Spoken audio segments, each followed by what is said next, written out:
Sudah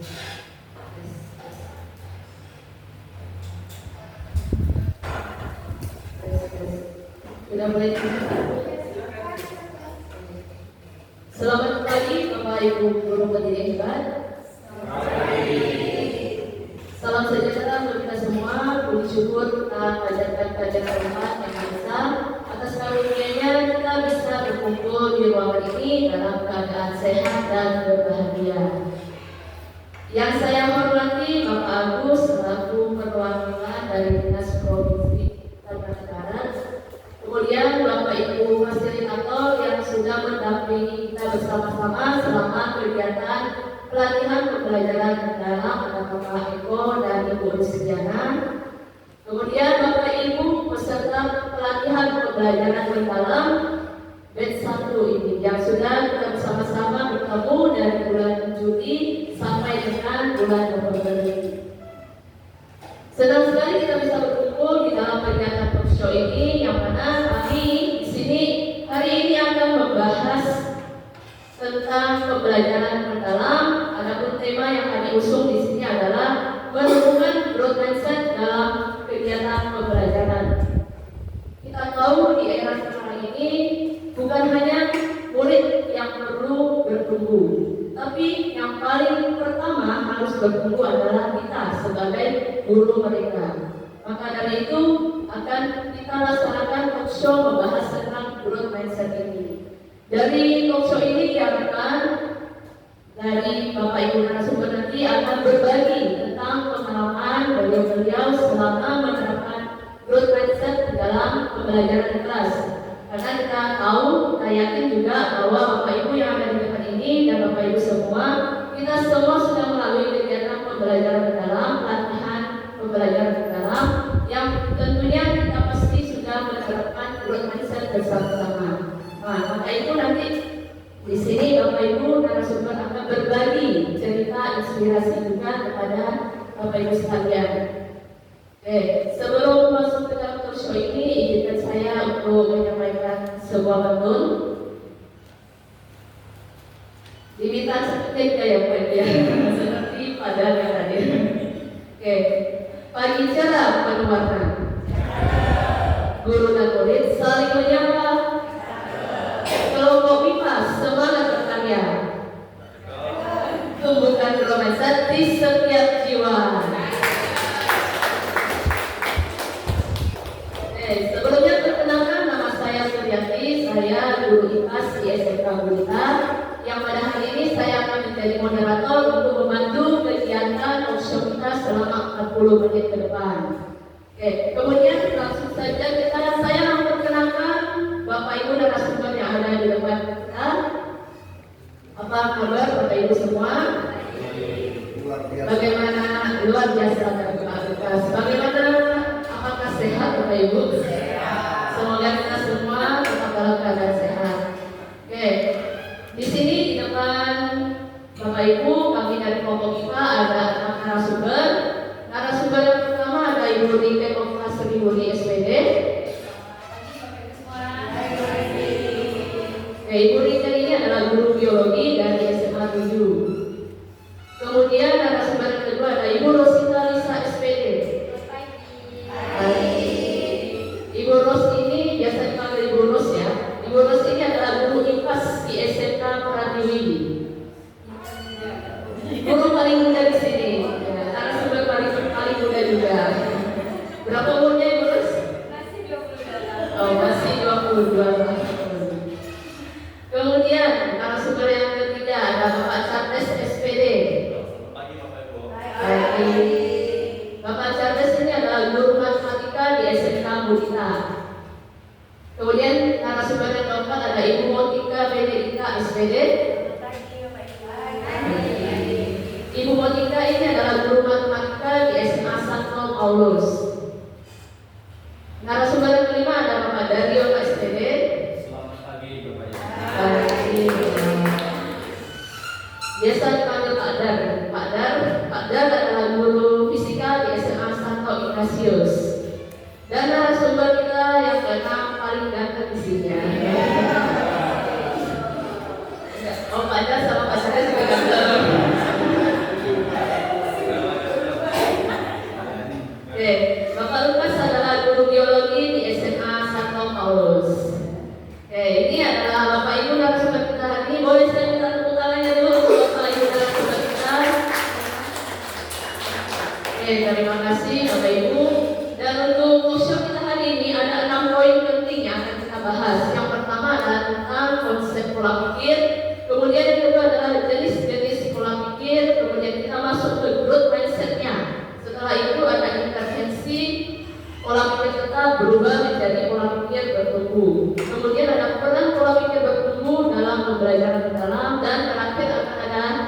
sharing session dari Bapak Ibu narasumber terkait dengan penerapan growth mindset di sekolah. Baik, kita langsung saja.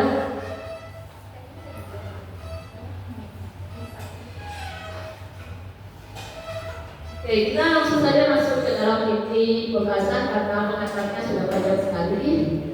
Kita langsung masuk yang paling dasar dulu, yaitu tentang konsep pola pikir. Seringkali kita mendengar tentang istilah pola pikir ini dan bagaimana sebenarnya pola pikir bekerja dalam keseharian kita sebagai pendidik. Seperti yang disampaikan oleh Pak Agus tadi, bahwa guru juga harus selalu bertumbuh, guru harus selalu belajar. Kalau guru tidak mau belajar, ilmu itu tidak akan meningkat. Dan jika ilmu tidak meningkat, maka dampaknya, impactnya kepada murid juga akan sangat minim sekali. Tidak ada dampak yang bisa kita lihat. Jadi guru itu bisa bertumbuh itu dimulai dari pola pikir dulu. Nah, pola pikir itu seperti apa, kita bahas dulu tentang pola pikir. Dan kepada narasumber pertama dulu, Ibu Dian, kita semua di sini adalah guru ya. Nah, menurut pandangan Bu Dian juga guru ya. Nah, menurut pandangan seorang guru, apa makna dari pola pikir itu sendiri?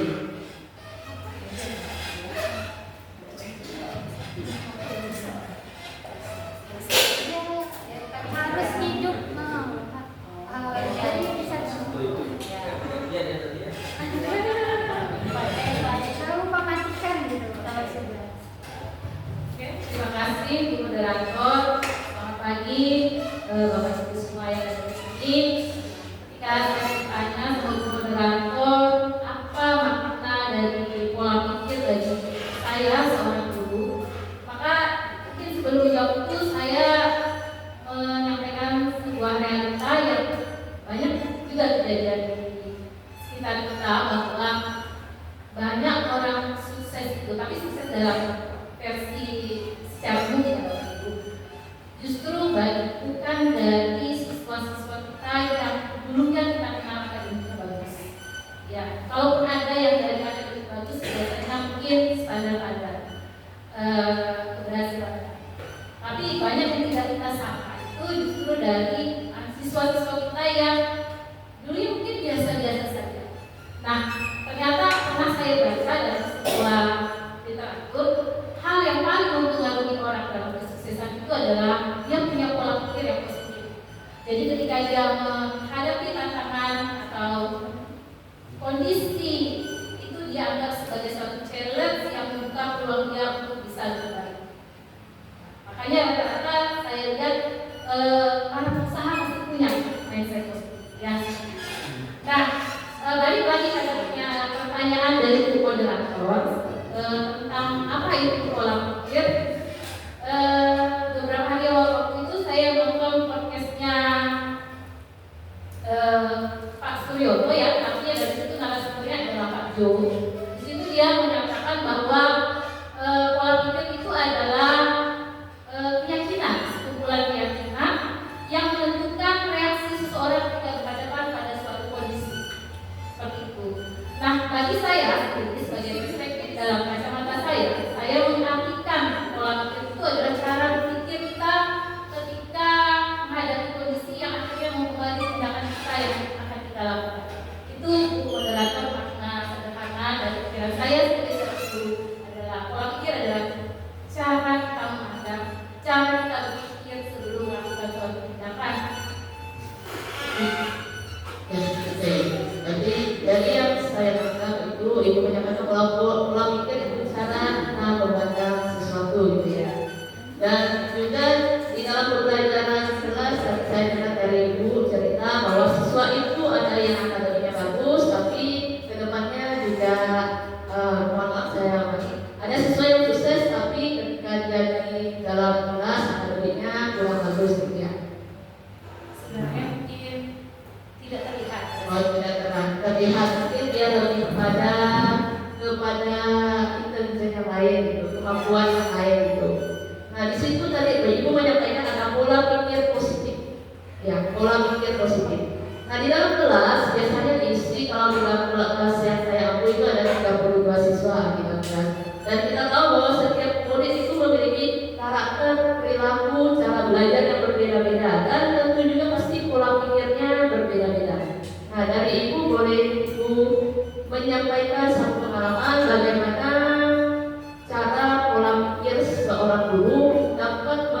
mempengaruhi cara murid belajar dan berperilaku di kelas. Bagaimana kita menularkan pola pikir positif tersebut? Boleh dijelaskan? Sedikit berbagi pengalaman ya. Kalau tentu guru itu akan pola pikir guru itu tentu akan berimbas pada pola pikir siswa ya. Karena bagaimanapun guru adalah pemimpin pembelajaran di kelas. Dan guru itu selalu saya ingat adalah ibu dari guru. Berarti menjadi sosok yang menjadi teladan bagi siswa-siswa. Nah, jika kita mengharapkan siswa kita punya mindset yang ingin kita inginkan, tentu kita sendiri juga harus punya mindset seperti itu.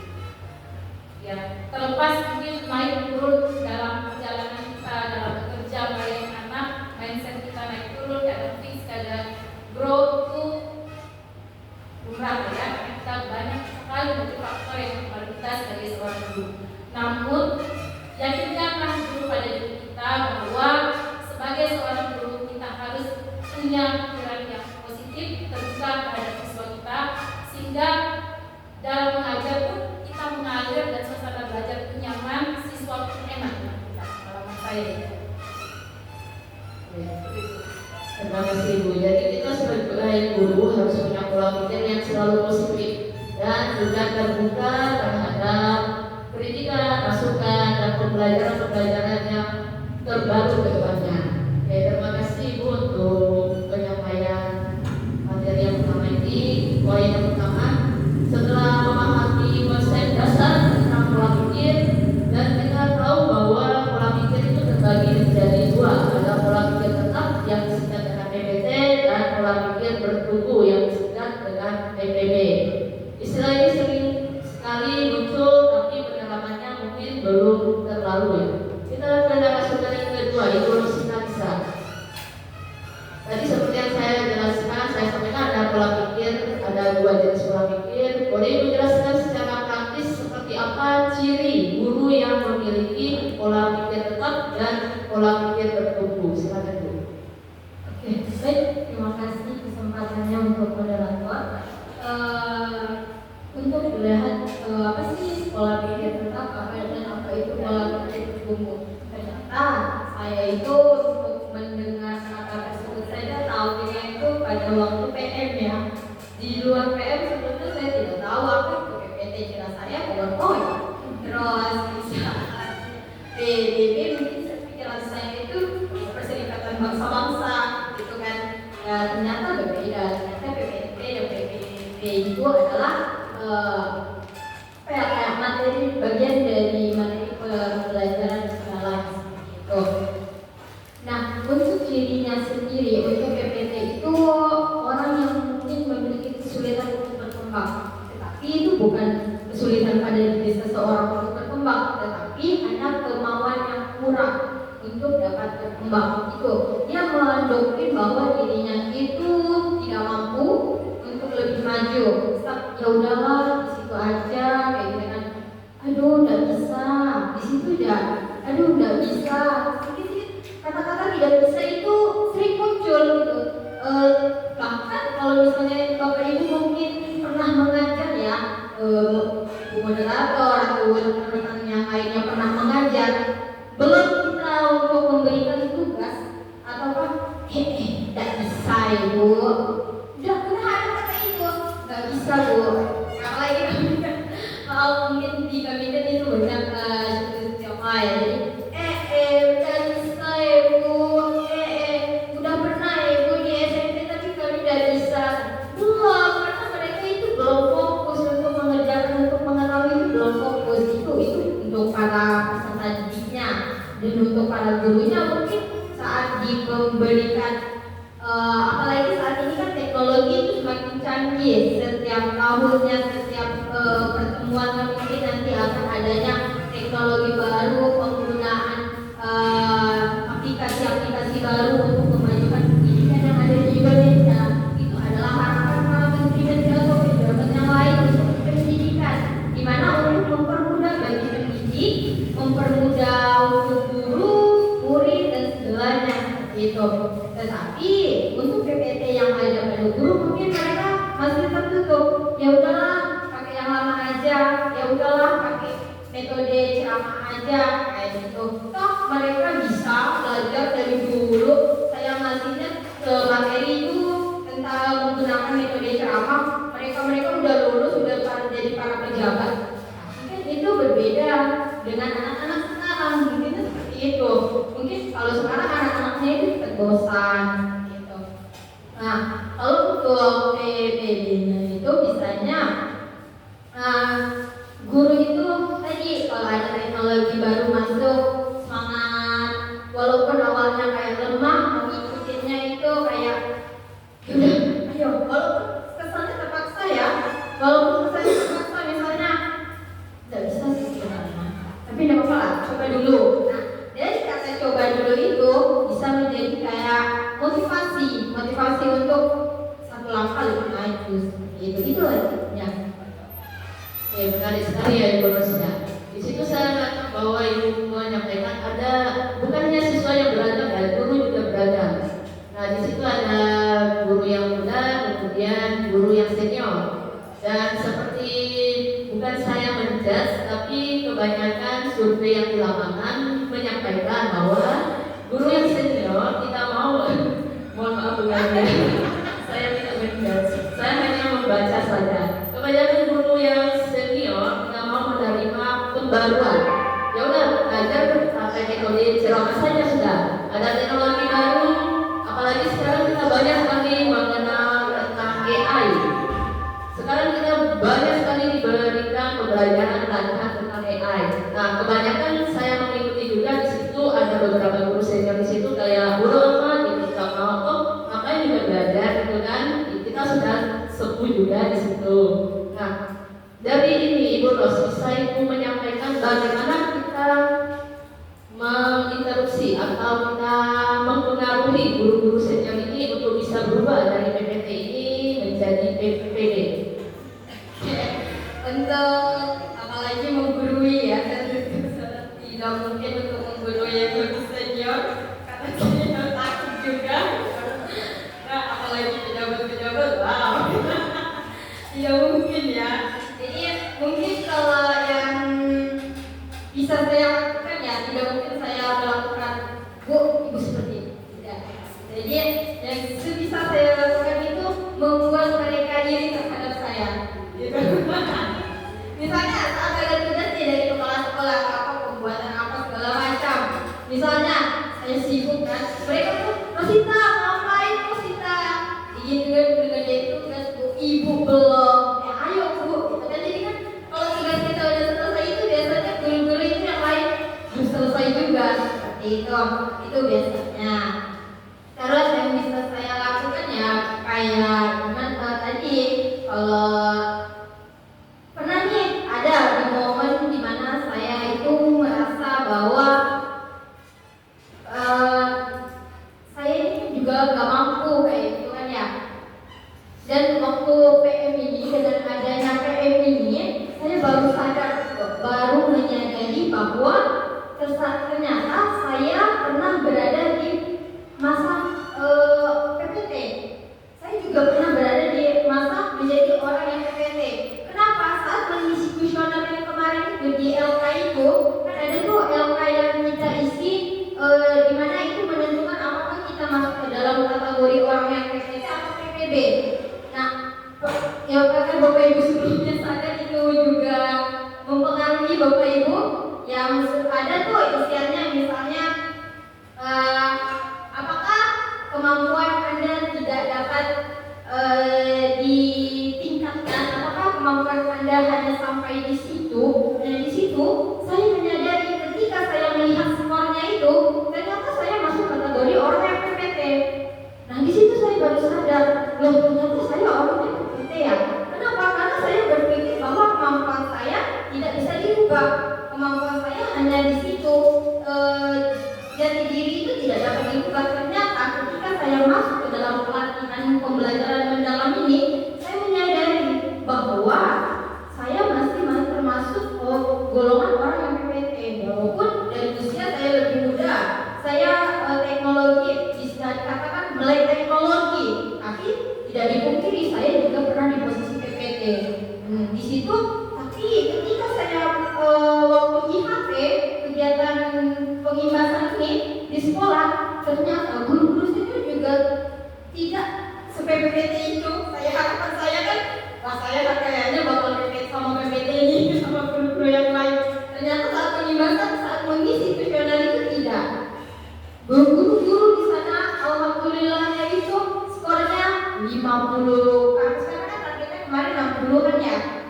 60-an, ada yang 50. Nah, hanya ada salah satu seperti itu. Dan ternyata tidak bisa ya kayak menunjukkan seperti itu, karena juga gak semua guru senior itu tadi gak semuanya PPT, hanya saja mereka itu kayak mungkin yang kalau usianya lanjut dan dekat-dekat pensiun gitu ya. Pak Ibu Ade.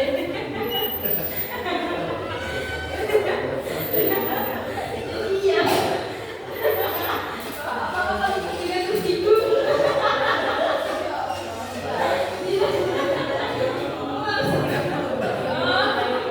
Ya mungkin kalau yang lanjut usia saja yang bisa yang sudah lelah saja sama teknologi, kayak udah ya sama aja sih kayak misalnya orang mengukir di atas batu sama mengukir di atas air.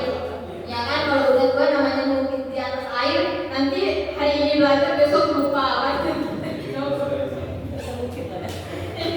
Kalau mungkinnya mudah-mudahan masih ingat. Jadi bukan berarti kita meninggalkan yang senior-senior, enggak. Malah di situ kita harus bisa membantunya. Ya, baik, terima kasih Bu Ros. Penjelasan yang sangat banyak sekali cerita dari Bu Ros. Nah, dari yang disampaikan Ibu Ros menyampaikan bahwa guru senior itu tidak semuanya juga tidak mau bertumbuh, tergantung kembali lagi kepada pribadi mereka masing-masing. Ada yang mau ketika melihat sesuatu yang baru, saya harus belajar nih. Kalau saya tidak belajar, berarti saya ketinggalan. Ada guru-guru yang seperti itu. Saya sangat mengapresiasi guru-guru yang seperti itu karena mereka saja punya semangat untuk belajar. Apalagi kita yang muda ini, masa kita yang melek teknologi, kita tidak mau belajar hal baru gitu kan. Nah, cara yang dilakukan sama lulus mungkin memberikan contoh dulu. Jadi setelah diberikan contoh, nanti guru-guru yang PPT melihat, lulus ini sudah selesai nih. Nanti tidak lagi lulus, bagaimana ini bisa diajari lulus ini seperti itu ya. Oke, nah dari penjelasan dari Bu Ros tentang PPT, kemudian ada PPP, hal yang paling penting saya tangkap di situ adalah sama dengan dari Bu Ringet yang pola pikir, ya. Masih kembali ke pola pikir. Jadi setiap orang itu harus punya satu pola pikir yang namanya growth mindset. Nah, di growth mindset ini mungkin adalah inti dari perubahan dalam pembelajaran adanya growth mindset ini. Nah, kepada selanjutnya saya ulangi ke narasumber Bapak Charles, boleh dijelaskan Bapak tentang apa itu growth mindset? Silakan Pak. Baik, selamat pagi Bapak Ibu. Kita sudah tadi kita sudah dibahas oleh Agus dan juga materi lain mengenai tentang pola pikir. Kita tahu dari Bu Riket telah menyampaikan pola pikir itu keyakinan. Growth atau tumbuh. Kita bisa artikan dari growth adalah pola pikir atau keyakinan kita bahwa setiap manusia sejatinya itu bisa berubah, bisa berkembang, bisa bertumbuh. Melalui proses belajar. Nah, di sini kita nih sebagai guru-guru, di mana apakah kita growth mindset atau fixed mindset? Nah, gitu. Jadi growth mindset adalah pola pikir keyakinan kita semua manusia itu bisa. Jadi semua manusia itu bisa bertumbuh, baik itu siswa, murid, guru, dan semuanya.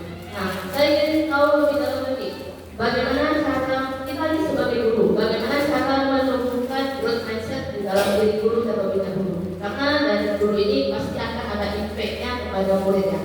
Bisa disampaikan bagaimana cara kita menumbuhkan growth mindset dari dalam diri seorang guru. Mungkin sebelum saya menjelaskannya, kita dalam hidup ini pasti ada benar dan salah. Nah, kadang tuh kita kalau takut melakukan kesalahan, nah itu sebenarnya tidak boleh, karena maka dari kesalahan itu kita perbaiki. Nah itulah yang disebut dengan bertumbuh atau berkembang. Jadi selama kita jadi proses, selama kita menjadi seorang guru, pasti juga kita tidak selalu benar, pasti ada salahnya, baik dari segi salah segi pembelajaran, pembelajaran dilakukan, terus ada yang salah. Jadi kita harus berani melakukan refleksi, mungkin tanya siswanya apa sih yang kurang dari pembelajaran kita yang kita lakukan. Nah jadi untuk menumbuhkan proses kita harus masukkan refleksi terlebih dahulu terhadap diri kita, agar kita tahu kesalahan kita di mana dan kita bisa memperbaikinya, agar kita selalu senantiasa bertumbuh. Jadi yang paling penting itu adalah refleksi dulu ya, menerima masukan, kritikan, baik dari siswa ataupun bisa seperti yang disampaikan Agus, kita open class di situ ya.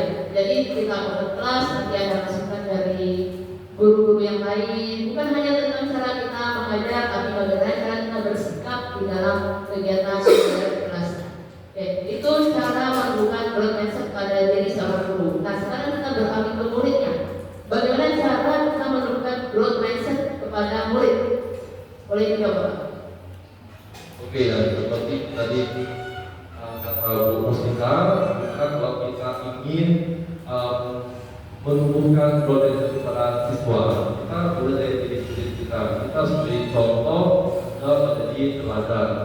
Kalau kita sendiri tidak punya rasa ingin bertumbuh, kita tidak akan bisa tuh menjelaskan ke siswa, dan itu rasanya percuma juga. Nah untuk membawa impact ke siswa, kita mulai dari diri sendiri seperti itu.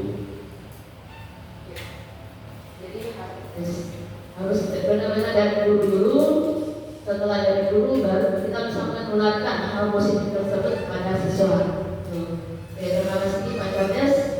Kemudian tadi kita sudah membahas 3 poin penting, ada pola pikir tetap, pola pikir bertumbuh, dan growth mindset.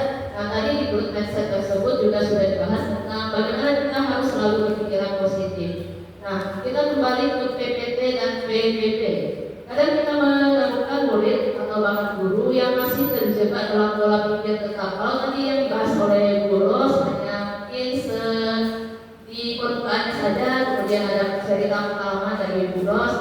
Nah kita beralih ke narasumber yang keempat, Ibu Monika. Saya ingin bertanya Ibu, bagaimana strategi seperti apa yang paling efektif yang bisa membantu guru maupun murid bergeser dari PPT ini menjadi PPD. Silakan Bu. Terima kasih Ibu. Terima kasih Ibu. Ya. Jadi tadi sudah disampaikan ya oleh Pak Charles sedikit. Jadi saya melalui pengalaman saya itu bagaimana memulainya dari pertama kalau saya kelas itu saya amati dulu siswa. Misalnya contoh pelajaran matematika itu biasa siswa itu saya berikan soal law dulu ya, soal yang sudah apakah mereka mau maju, melihat temannya bisa mengerjakan. Saya amati apakah ada beberapa, ada 2 orang, 3 orang siswa yang gak semangat, gitu kan. Itu pertama saya amati dulu. Berikutnya minggu depan lagi saya lihat, ternyata masih begitu saja. Kedua menurut saya beri dorongan. Kenapa ini gak semangat atau tidak mau melihat temannya maju ke depan atau menjawab pertanyaan saya. Jadi saya berikan dorongan dulu. Ini kan kamu pasti bisa, coba dulu gitu kan. Ini kan saya memberikan motivasi pertama kan. Berikutnya barulah saya berikan setelah dicoba, mungkin kebanyakan siswa saya tetap mencoba. Ya pasti mereka berusaha. Itu sih kalau saya sangat berterima kasih karena siswa itu kalau sudah diberikan motivasi dia tetap mencoba. Nah, setelah mereka mencoba itu walaupun belum tepat tetap kita berikan pujian. Nah itu yang ketiga saya berikan apresiasi. Saya kan bisa ini dengan sangat apa ya, kita sangat dengan sangat memberi pujian walaupun belum sempurna ya, tapi wah kan bisa ya kan, kamu hanya belum mencoba sebelumnya. Berikutnya barulah kita memberikan, saya biasanya setelah mendapatkan siswa yang sudah mulai bisa, baru saya menyampaikan pola pikir bertumbuh di semua satu kelas ya. Saya sampaikan. Nah, contohnya kemarin ada siswa yang belum bisa mengerjakan, jadi sekarang sudah bisa maju di depan. Saya berikan apresiasi dari teman-temannya. Nah, ini contohnya berpikir tetap, setelah itu berpikir maju atau bertumbuh. Dia mulai dari tidak semangat, lalu malu, ada yang Bu, saya takut salah. Biasa sih di saya memang selalu ada siswa yang Bu, salah enggak apa-apa Pak. Biasa seperti itu ya, kalau di itu Bu, salah enggak apa-apa ya Bu, salah tidak dimarahkan ya. Begitu biasanya saya kan. Saya bilang, jadi saya sampaikan di dalam kelas, konsep grow itu tadi saya sampaikan di seluruh kelas. Nanti contohnya kalau kalian selalu mencoba atau berpikir positif, ini baru belajar semuanya, bukan salah kamu, tidak ada yang memarah, tidak akan ada yang marah sama kamu kalau salah. Nah, berikutnya barulah setelah saya sampaikan, inilah dia berpikir bertumbuh. Dari temanku yang mau maju, sekarang udah sama-sama teman yang lain bisa maju semuanya. Barulah saya bilang, inilah dia kamu sudah mempunyai konsep berpikir bertumbuh. Dari situlah itulah dia saya mencoba cara untuk kita agar siswa bisa mulai berpikir bertumbuh. Itu cara intervensi ibu terhadap proses pada siswanya. Memang siswa butuh kepercayaan. Banyak sekali siswa di dalam kelas itu kadang ketika saya mengajar, saya bertanya, apakah ada siswa yang ingin bertanya? Mereka tidak berani bertanya. Kemudian adakah yang ingin menjawab? Mereka tidak berani menjawab. Saya tanya, kenapa kalian tidak mau angkat tangan? Takut salah Bu, takut salah. Nah di situ dari takut mereka ini yang membuat mereka terjebak dalam PPT. Jadi kata takut ini harus kita perlahan-lahan kita menawarkan di situ. Kita berikan kepercayaan kepada mereka. Coba aja dulu gak apa-apa. Seperti yang disampaikan oleh Ibu Monika tadi. Coba aja dulu gak apa-apa. Salah gak apa-apa. Yang penting coba dulu. Karena kita di sini juga belajar. Kalian berada di dalam kelas ini juga untuk belajar. Ya, itu. Setelah mereka mencoba, kita harus memberikan apresiasi kepada mereka. Walaupun apresiasi yang sangat kecil juga hanya sekedar pujian, itu juga harus kita berikan. Karena siswa kadang dari lingkungan rumah juga mereka kekurangan apresiasi dan kekurangan keberanian dari lingkungan rumah. Jadi kita sebagai guru di sini kita bisa, ketika kita sudah menerapkan growth mindset, kita bisa memberikan menularkan kepada siswa yang ibu. Nah itu kepada siswa apa boleh. Nah sekarang saya ingin bertanya, bagaimana ibu bisa membantu menggeser mengintervensi PPT menjadi PBB terhadap sesama guru. Kalau tadi kan guru sebagai muda. Nah ibu Monika ini kan sudah lebih berpengalaman di dalam mengajar ya. Boleh ibu menceritakan pengalaman ibu, mungkin ada membantu guru-guru lain berpikir lebih bertumbuh dari di situ. Terima kasih Bu. Ya, saya juga sama jawabannya dengan Ibu Ros ya. Tidak mungkin yang bisa sampaikan langsung secara gamblang gitu ya. Mungkin cara contoh aja, saya contoh misalnya contoh paling mudah itu sebenarnya untuk mengikuti kegiatan. Ya kamu aja lah, gitu kan. Itu biasanya selalu ya. Tapi kalau kita biasanya seperti Pak Lukas nih, saya saja. Nah, jadi kita tuh termotivasi. Contohnya kan, ya, siapa yang mau jadi guru model? Saya saja. Sebagai contoh guru yang berbeda. Jadi kita itu, wah Pak Lukas selalu ya. Siapa yang mau jadi ketua panitia? Saya saja. Sebenarnya waktu itu saya kurang. Hanya dikatakan Tapi itu sebagai contoh Pak, sebagai contoh untuk kami yang muda itu kemudian karena kita itu sama dengan Pak. Kalau kita yang muda, alhamdulillah saya saja. Walaupun bercanda Pak ya, tapi kalau bercanda itu buat Bapak bukan beban ya, jadi motivasi. Kita juga belajar bagaimana cara Pak Lukas ini walaupun bercanda tapi betul-betul melaksanakannya dengan sangat tepat ya Bu ya. Itu dia menurut saya sesama guru. Terima kasih Bu.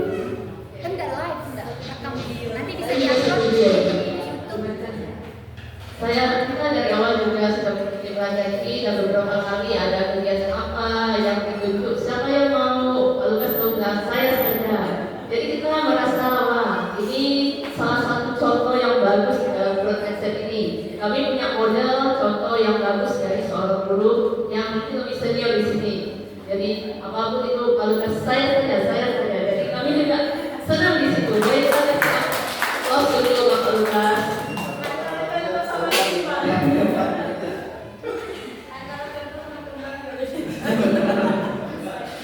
Dia sangat korban di rumah. Oke, terima kasih Bu Monika untuk penyampaian materinya. Kemudian kita lanjut kepada narasumber berikutnya, Bapak Daryono. Di dalam PPB, pola pikir bertumbuh yang sudah kita pelajari itu pasti mempunyai peran dalam pembelajaran dalam kita di kelas. Dan saya yakin juga Pak Daryono sudah menerapkan pola pikir bertumbuh dan pembelajaran mendalam di dalam kelas yang diampu oleh Pak Daryono. Boleh menurut Bapak bagaimana pola pikir bertumbuh berkontribusi terhadap proses pembelajaran yang bermakna dan berkelanjutan? Silakan Pak. Baik, terima kasih Ibu Moderator. Mungkin saya akan jawab singkat saja Bu ya. Nanti tadi sudah agak lebar, tapi ini lebih ke singkat saja. Kalau menurut saya, pola pikir berkembang apa ada kaitannya dengan pembelajaran mendalam. Tentu ini kita ini sebagai pengajar yang mengajarkan memanusiakan manusia.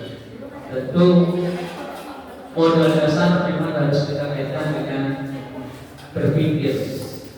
Jadi kalau menurut saya, seorang siswa yang siap untuk mengikuti pembelajaran yang kita ampu, tentu yang pertama dia harus betul-betul bisa membawa dirinya itu ke dalam situasi yang harus dia inginkan atau dicapai dalam pembelajaran itu. Harus ada keterbukaan pada dirinya untuk dapat mengikuti semua pembelajaran yang berlangsung. Jadi pertama memang harus berpikir kritis dari seorang anak itu. Kemudian yang kedua, pembelajaran mendalam di sini kan akan membawa pengalaman siswa dari sekolah itu, dari pengetahuannya itu akan dibawa dalam kehidupan nyata. Berarti dia juga harus senantiasa bisa mengaktualisasikan pengetahuan yang dia dapat untuk diterapkan dalam kehidupan nyata seperti itu. Kemudian tentu di dalam pola berpikir berkembang dari siswa itu juga akan membawa kita mengantarkan anak itu dapat nanti di masyarakat itu bisa berkolaborasi dengan siapapun tentunya, tidak hanya di kelas.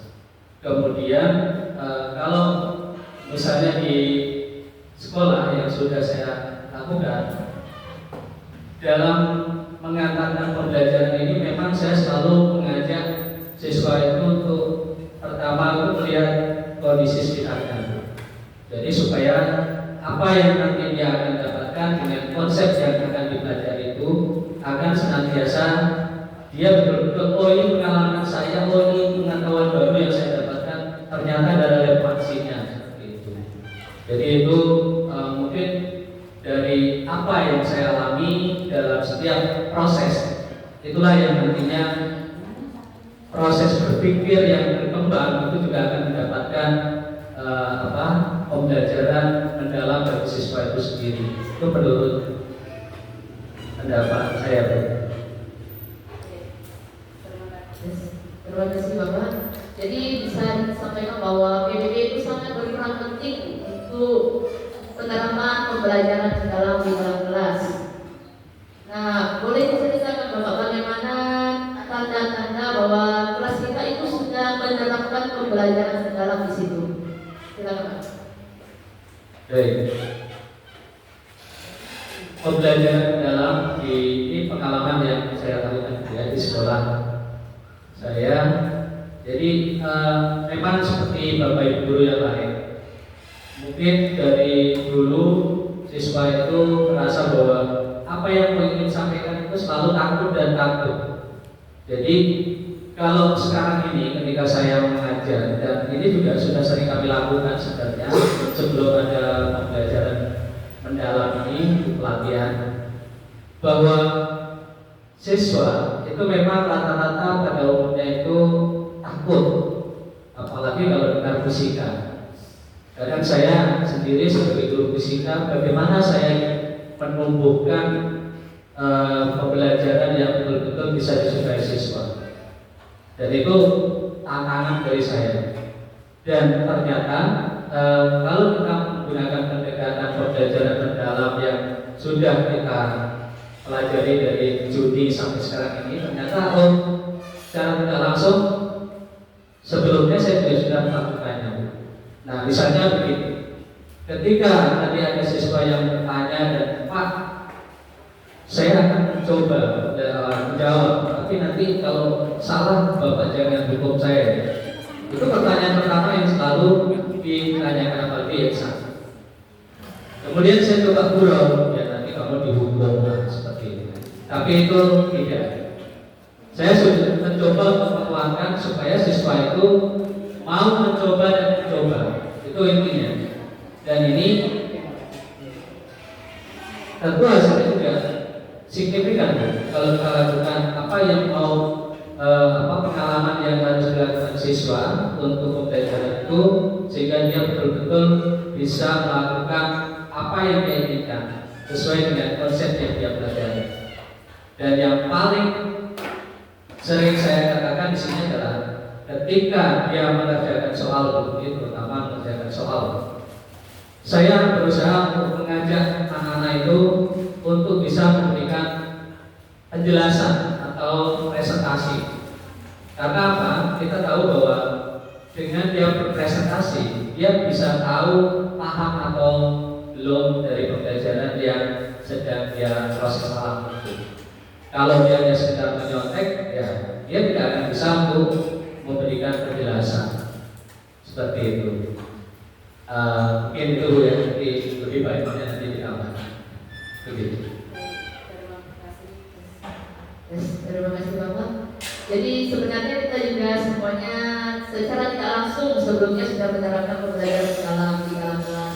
Hanya saja kita belum ada istilahnya, begitu ya Bapak ya, belum ada istilahnya.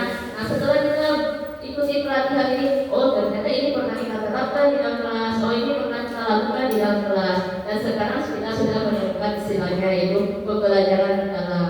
Oke, kita lanjut kepada moderator, kepada narasumber berikutnya. Saya terlalu semangat Pak, mau mendengarkan cerita dari Pak Lukas. Jadi Bapak Lukas ini menjadi guru modal untuk kelompok IPA. Beliau melakukan pembelajaran di SMA 1 Paulus waktu itu. Nah, pastinya Bapak Lukas ini sering menerapkan pembelajaran yang growth mindset di dalam kelas ya, betul ya Pak ya? Pasti betul, nggak mungkin salah. Karena dari Bapaknya sendiri sudah mencontohkan bahwa beliau ini sudah growth mindset. Kita tidak perlu meragukan lagi karena sudah ada contohnya. Nah, Bapak boleh menceritakan bagaimana Bapak menerapkan growth mindset di dalam pembelajaran di kelas? Ya, baik, terima kasih. Yang moderator, Mas Wahyu sebenarnya. Kalau tadi Pak Dar bilang saya akan menjawab singkat, kalau punya saya lebih singkat lagi, ya, Bapak Ibu, karena depan gue. Bagaimana, Bapak Ibu masih tetap semangat? Oke, baik. Gimana kuenya hari ini, Bu Yohana? Luar biasa ya snacknya. Oke, mantap. Terima kasih Pak ya yang baru datang. Selamat datang. Baik, saya ditanyai dan diminta untuk sharing. Kebetulan saya ditunjuk atau saya yang menunjuk diri ya. Sebenarnya awal biasa. Kami harap teman-teman yang lebih fresh, lebih luar biasa gitu ya. Tapi apa? Saya juga penasaran ya. Saya penasaran gimana caranya dalam ya. Jadi saya sharing dan mungkin pengalaman yang saya lakukan juga sudah dilakukan oleh Bapak Ibu guru sekalian juga di sekolah masing-masing ya. Nah tapi yang saya sharingkan ini adalah pengalaman saya mengajar murid saya. Nah memang yang ditunjuk itu adalah sekolah tempat saya bekerja, bukan saya ngajar di sekolah-sekolah lain. Di situ satu keunikannya ya. Nah kalau seandainya saya ngajar di misalnya ngajar di SMA 7 mungkin saya agak lebih ya siapanya juga karena saya ngajar di sekolah saya biasa. Tapi itu salah satu contoh PPT kita berpikir tidak tumbuh ya, berpikir tidak tumbuh. Nah, jadi pengalaman saya mengajar di SMA 1 Paulus menerapkan model pembelajaran alam. Yang pertama, saya bersyukur dulu bahwa saya mencintai profesi saya sebagai guru. Ya. Jadi tidak ada paksaan saya harus menjadi guru. Jadi ya kalau saya baru masuk jadi seorang guru, kita adalah pikiran apa saya jadi guru. Tapi lama-kelamaan mempelajari jiwa kita sebagai guru dan jiwa siswa sebagai murid, akhirnya ketagihan. Ya.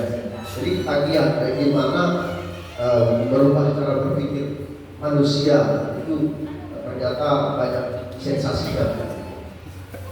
Saya lupa pertanyaan tadi apa? Hanya cukup sharing aja Bang. Cukup sharing saja, sharing pengalaman Bapak mengajar di kelas. Oh, mengajar di kelas. Baik. Pengalaman saya mengajar di kelas, yang pertama seperti yang dikatakan Bu Bertika, tentu kelas punya keunikan masing-masing. Cara belajar siswa aneh-aneh. Jumlah siswa yang banyak, kita tidak bisa samakan kalau kita ngajar hanya satu orang.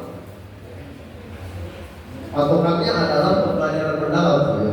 Di mana kita bisa menerapkan, mengimplementasikan prinsip pengalaman dari pembelajaran mendalam ini kepada siswa. Satu yang saya paling ambil maknanya bahwa siswa saya harus terlibat. Itu jawabannya. Itu. Jadi siswa saya harus terlibat dulu belajar dengan saya. Harus aktif. Saya harus buat mereka aktif. Nah, itu mungkin yang bisa saya sharekan pertama.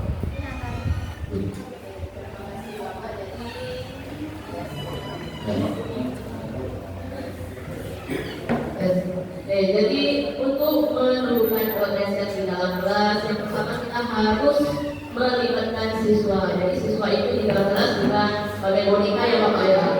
Jadi siswa itu adalah anak-anak yang ingin belajar. Jadi dari guru kita harus memberikan pembelajaran yang menarik untuk mereka, sehingga tidak karena pembelajaran dalam diri.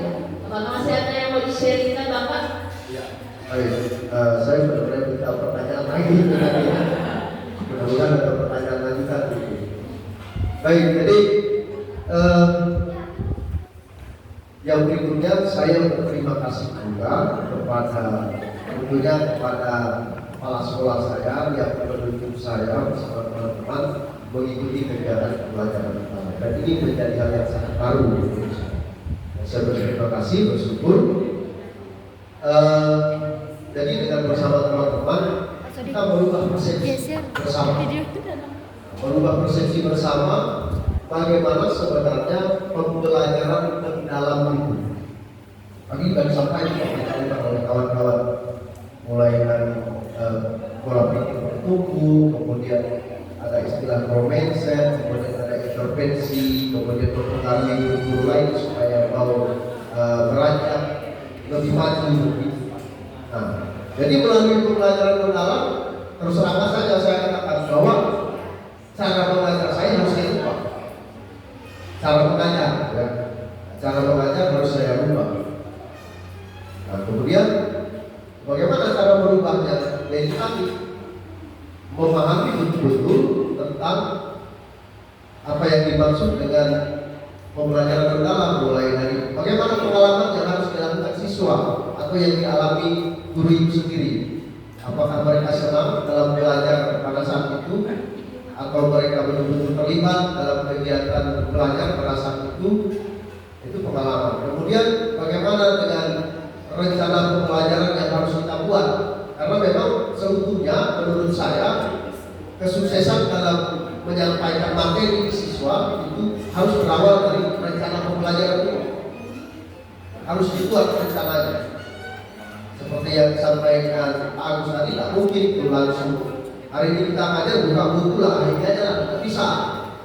Itu saya terapkan juga dan saya coba juga.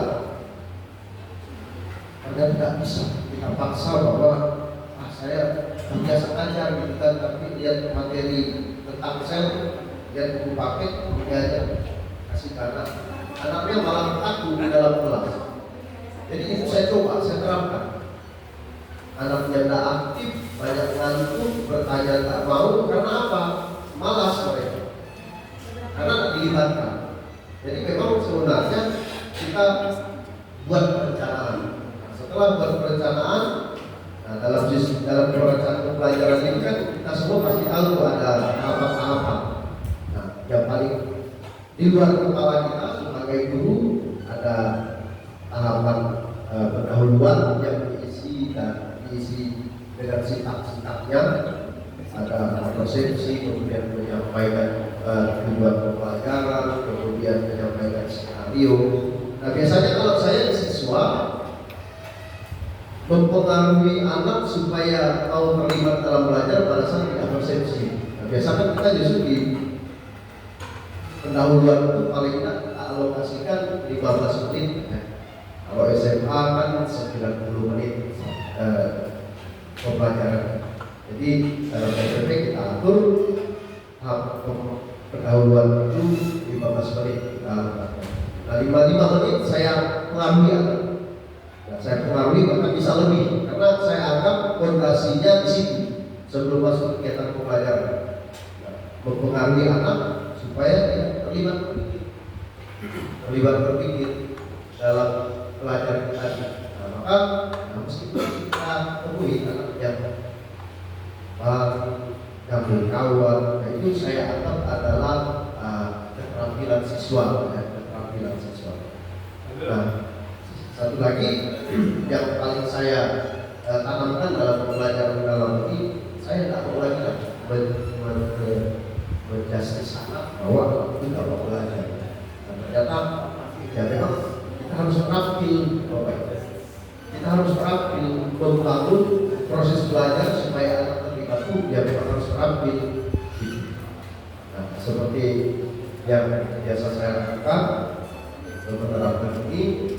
Memang saya harus terampil untuk menciptakan model-model pembelajaran yang sebenarnya saya tak tahu model pembelajaran apa aja yang harus kita tahu, nama-namanya saya tak tahu, tapi kembali lagi prinsipnya yang penting anak itu terlibat dan tahu apa yang mereka belajar. Nah, di situ. Nah, kemudian secara bersama-sama kita juga kemarin mengevaluasi kegiatan pembelajaran kita, ya. Saya sangat respect, sangat senang bahwa apa yang saya tampilkan diberikan masukan. Jadi benar bahwa yang disebut dengan growth mindset itu orang yang mau menerima kritikan, dan saya pikir kita bersama semua masuk dalam hal itu. Jadi tantangannya sekarang berbicara tentang tantangan. Kemarin pas ngajarnya itu yang pertama tantangannya adalah materi yang sama harus diajarkan kembali. Karena kebetulan waktu itu direncanakan belajarnya 2 kali ya. Itu 2 kali, saya pikir kelompok yang sama juga berarti. Waduh, jadi saya tahu betul kan siswa saya kalau dia ulang-ulang saya tidur semua. Ya, bosan. Lalu setelah mengajar kita pertama itu kita evaluasi, kemudian ada beberapa dari rencana pembelajaran yang kita rubah, kita setting ulang. Nah, saya dibantu oleh beberapa teman-teman, ternyata kegiatan pembelajarannya yang harus kita. Kalau yang pertama kan dia membuat peta konsep dibentuk dalam kelompok, presentasi masing-masing kelompok itu masih kurang membuat anak terlibat, masih kurang menurut saya. Tapi setelah itu selesai, kemudian masuk pada proses pembelajaran yang kedua, kami buat anak tetap berkelompok, kemudian mengerjakan lembar kerja, membuat map, kemudian ditempel di bagian masing-masing posko. Nanti mereka berdirian menunjuki posko itu. Di dalam posko ada kelompok yang mempresentasikan, kemudian yang berdiri nanti bertanya. Itu luar biasa. Dan itu sampai hari ini masih tetap saya pertahankan mengajar kelas. Dan itu membuat anak yang tadi pasif betul-betul menjadi aktif.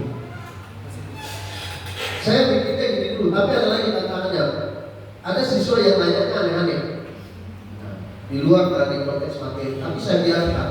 Nah, mungkin pada saat itu dia melatih dirinya untuk berbicara.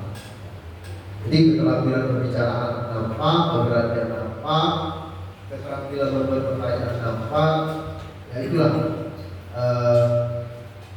yang akhirnya saya dapatkan dalam kegiatan pembelajaran mendalam, memahami persepsi apa itu flow mindset, kemudian prinsip-prinsip dituangkan dalam RPP, dan memang hasilnya baik meskipun belum maksimal, karena saya yakin proses belajar itu panjang. Nah, mungkin itu yang bisa saya sampaikan sharing dari saya sebagai guru model. Terima kasih atas waktu.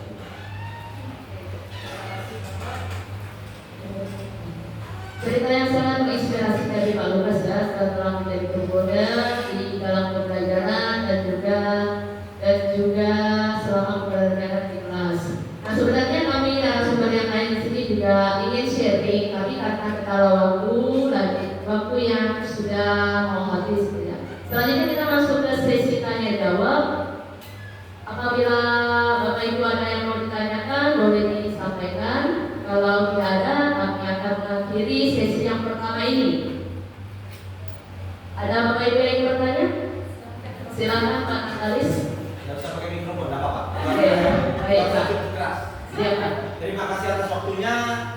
Saya Natalis dari kelompok ekonomi yang nanti akan maju. Saya dari SMA 1 Paulus.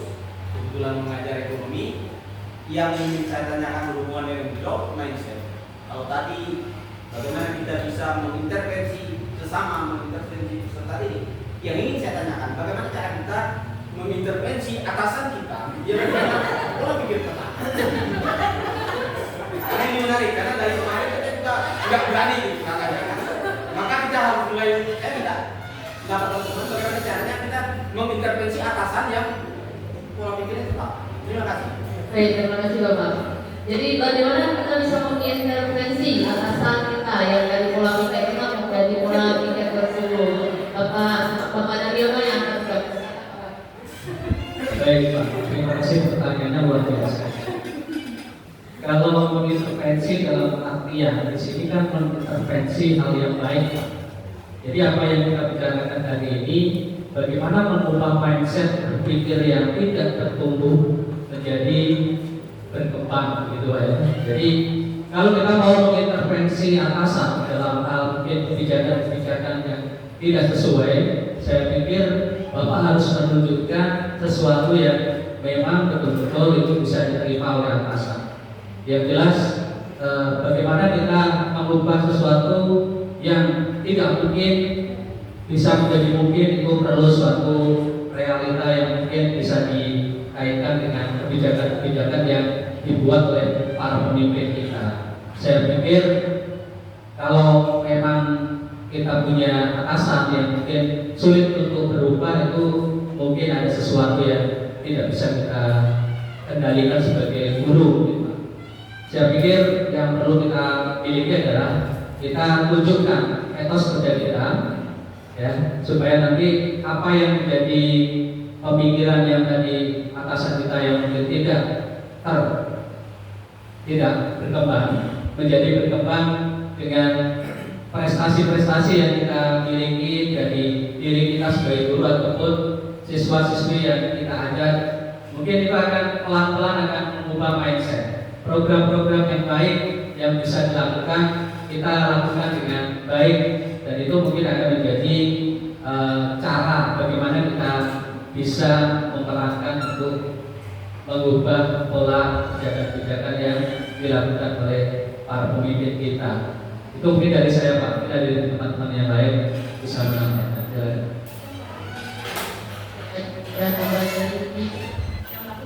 Oke, silakan Boros. Oke, itu menambahkan sedikit saya, karena tadi kita kan baru 2 tahun belakang menjadi guru di sekolah itu, pastinya banyak senior atau bahkan sekolah yang memiliki kebijakan. Nah, ada momen di mana masa internal di situ adanya ketidaksetujuan kami guru-guru muda nih, guru-guru muda yang masih semangat banget kayak gitu kan. Tapi di situ ada sebuah kebijakan yang tidak membuat kami merasa puas seperti itu. Setelah itu karena kebetulan jiwa protesnya itu semangat banget kayak gitu, jadi karena merasa itu bahwa itu adalah hal yang positif, itu adalah hal yang baik untuk kedepannya seperti itu. Jadi kami itu ya terus kita itu sambil protes, maksudnya itu sambil itu kayak sama yang standar dulu lah ngadunya, dengan waktu sama atasan kayak gitu kan, ngadunya sama yang kemarin kebetulan sama Bu Ade dulu karena kan kaprodinya, jadi ngadu sama Bu Ade, lalu Bu Ade bilang itu bagus terus kita kan proses kayak gitu bagus itu untuk strategi ke depannya seperti itu. Dan ditemani Bu Ade kemarin terus kita itu ngadain kelas sekolah, dan di situ mau ngadain kelas sekolah itu kayak berbeban ke tanganku sejuk panas semua, jadi dan sambil ngomong itu ternyata kita itu sambil nangis. Sambil nangis walaupun kayak gini loh, kami guru-guru yang lain ini maunya kegiatan ini seperti ini. Kami mau Pak kontribusi, kami mau langsung kerjanya, kami nggak mau hanya kegiatannya, tapi kami mau terlibat. Nah itu berarti perlunya keterlibatan pada diri kita Pak. Kita pengen nih protes sama atasan karena kebijakan seperti ini, tapi kita juga perlu melibatkan diri kita. Jangan hanya kita protes tapi kita nggak mau kerja kayak gitu. Apa sih kegiatannya kayak gitu, tidak selesai, tapi kita cuma diam aja, kita nggak mau kerja, hanya tahu protes gitu. Tetapi lebih alangkah baiknya saat kita ingin melakukan protesan atau apapun itu kita harus terlibat gitu, kita kerja juga gitu. Jadi adanya apa ya, kayak kontribusi langsung dari diri kita gitu. Terus tadi kan karena ada yang bilang guru yang senior tadi ingin meluruskan saja ya, mohon maaf sebelumnya, ingin meluruskan kita guru-guru muda ini mungkin bisa belajar teknologi dengan cepat, tapi kita tidak bisa mengambil pengalaman para guru-guru senior kita. Terima kasih. Bagaimana analis bisa diterima? Kasih untuk Pak Daryono dan Ibu Rosina yang sudah memberikan jawaban. Ya betul sekali ya, saya setuju dengan Pak Daryono, kemudian Bu Rosina juga yang sedikit menarik sini yang disampaikan oleh Bu Rosina bahwa kita guru-guru junior memang bisa belajar hal-hal baru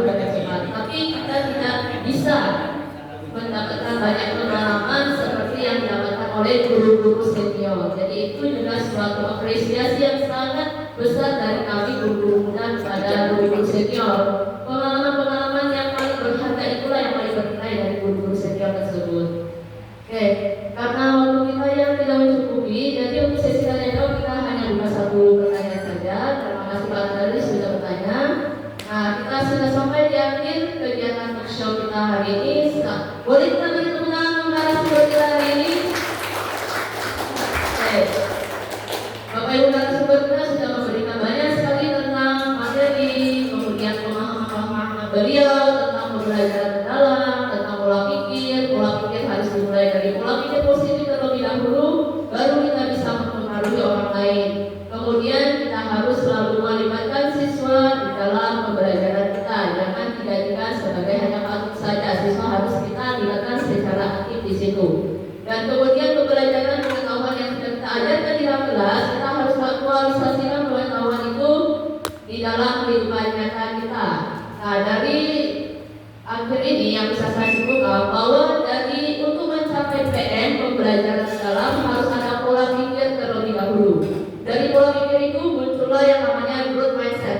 Dari growth mindset itu akan menggeser pola pikir tetap menjadi pola pikir bertumbuh, sehingga terciptalah pembelajaran mendalam di dalam suatu kelas itu.